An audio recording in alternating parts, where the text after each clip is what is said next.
This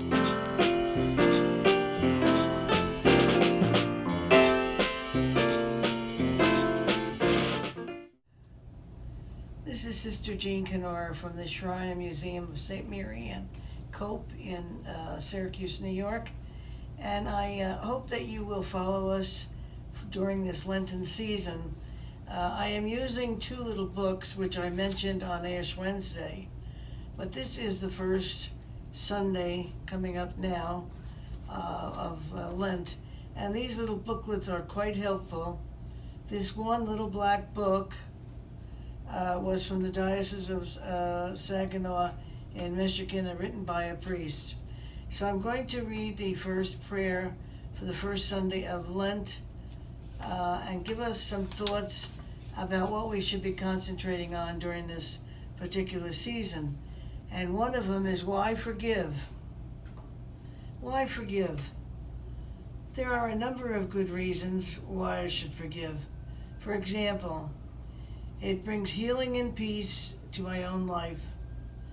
Nursing a grudge is bad for my health, and so I hope you're applying this to yourself. Another reason is that I was put here on earth for a purpose, just as we all were.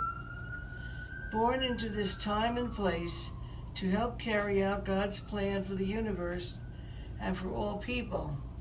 So we all have a purpose.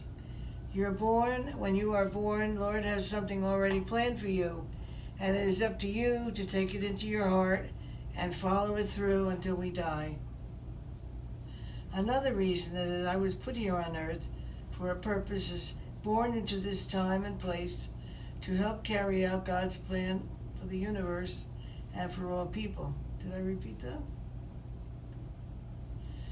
What I do may seem very small or unnoticed, like a flower in the desert whose fragrance seems to have no effect.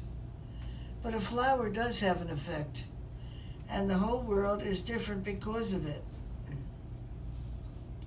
God created us and put us on earth for a purpose, like that desert flower.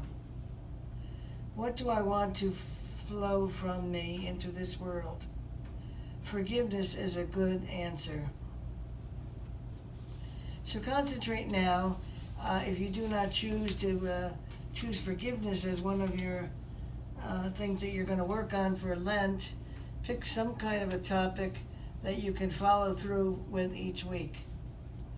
The second reading that I have here, I got from the Basilica of the National Shrine of the Immaculate Conception in Washington, D.C. The reading is from Luke, chapter 4, verse 1 to 13. Filled with the Holy Spirit, Jesus returned from the Jordan and was led by the Spirit into the desert for 40 days to be tempted by the devil. Identify a personal weakness and ask Jesus for an increase in strength and perseverance in resisting temptation and in following God's will for you.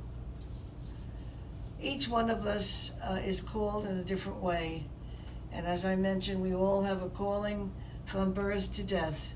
So we want to be sure that we focus in on how we are going to improve ourselves over the time. We are born with very good ideas. As we grow up, we change a little and we start to see the necessity of working through a plan that will improve the world. We want to be sure that we are always looking for future, for how we are going to improve the world, because that's what God's asking us to do. He's trying to get us, each one, to be able to leave something worthwhile for the next generation. We try to tell children when they come here to our shrine and museum that Mother Marianne was very much for that. The idea was to leave a good plan for the future and for people that were coming after us. She worked very, very tirelessly with people who were dying of a rare disease, leprosy. But today we have many, many more incidents and many more problems of what people go through, like cancer, HIV, all of the various diseases that come about over time. So we want to always be thinking about how we could be helpful to others. And many times it's giving of ourselves. Giving of ourselves is the greatest thing you can do.